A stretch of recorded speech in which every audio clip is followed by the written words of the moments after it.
If you've been searching the sea of $100 IEMs looking for the one, I think this one should have your attention.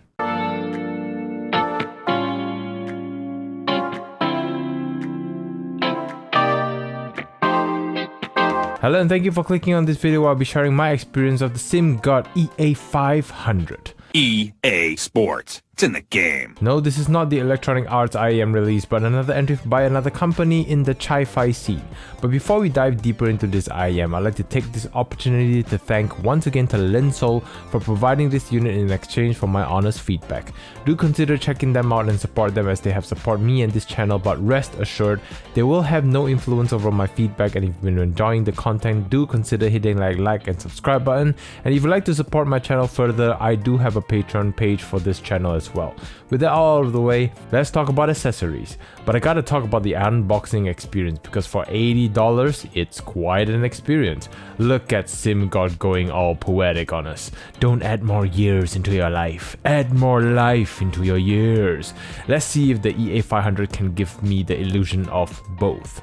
For the accessories, it's pretty standard from the Chi-Fi scene. You've got an unbranded case for your IEMs, but at least it's big enough to hold it. Interchangeable ear tips, but they do have interchangeable nozzles because that's the feature of this IEM, and plenty of replacement rubber seals just in case. The cable itself is just okay.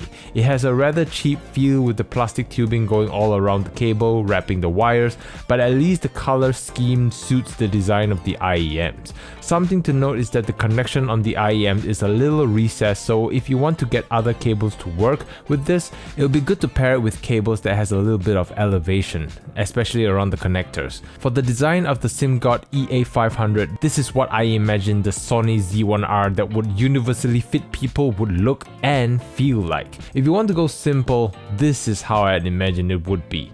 All metal body, simple, clean, logo at the faceplate, simple curves on the body with a few additions at the back, and a lift on the nozzle, fingerprint magnet 100%, but boy does this look sexy.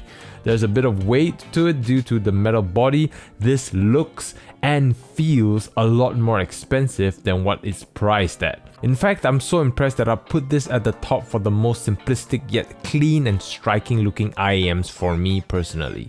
For fit and comfort, due to the nature of the curved body and the fact they've tilted the angle on the nozzle so it enters your ears a little better, all these little things to the design just makes for a very comfortable fit for my ears. Sony should take note from this IEM for their Z1Rs, honestly. Well done, Simgot. Now we get to the sound, and Simgot has provided two different sets of tuning nozzles, one pair of red nozzles and one pair of black nozzles. And if you somehow lose the rubber seal that determines which tuning nozzle you're equipping, just know that the black nozzles have more dampening filter in it and the red nozzles does not. And to be very honest, the differences are so minimal it's even hard for me to put a finger on the changes the nozzles made. Maybe the treble sounded a little bit more shaved off, but it could be attributed to the illusion of seeing those filters there. So I'm just putting it out there that there may be a difference, but it's very minimal, where it's almost indistinguishable, at least for me. So I'll be describing the sound based on the red nozzles instead. For bass, sub bass is rolled off unfortunately, but mid bass is full, rounded, impactful enough to accompany your track, but it's definitely not the highlight. It has similar characteristics as the Joy Audio Shine in terms of bass, but a touch fuller. If you're looking for a bass hit IEM, this IEM is not it. However, what it does is keep things engaging enough but still be in the background so other frequencies can shine. For mid-range, overall it's a very warm, lush presentation, though it's brought forward just a little bit, but it maintains a good distance where it doesn't get too shouty.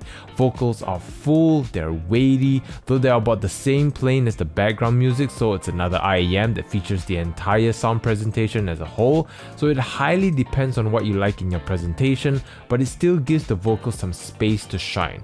Personally, I really enjoyed what I'm hearing from the EA500, whether it's vocal focused tracks or instrument heavy tracks or both. I'm hearing it all.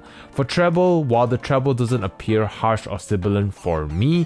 I'd have to put a mild caution for treble sensitive people. It gives the female voice a little bit more clarity and a bit of presence, but it also gives it a little bit of bite. It helps with making instruments sound a little bit more distinct in their attack. However, despite having a little bit of note clarity than other IEMs at this price range, there's something about the treble extension that despite having a bit of air, it sounds a little shaved off. It just doesn't sound as present. For imaging and separation, imaging is pretty good. The sounds are easily pinpointed in the left and right ear.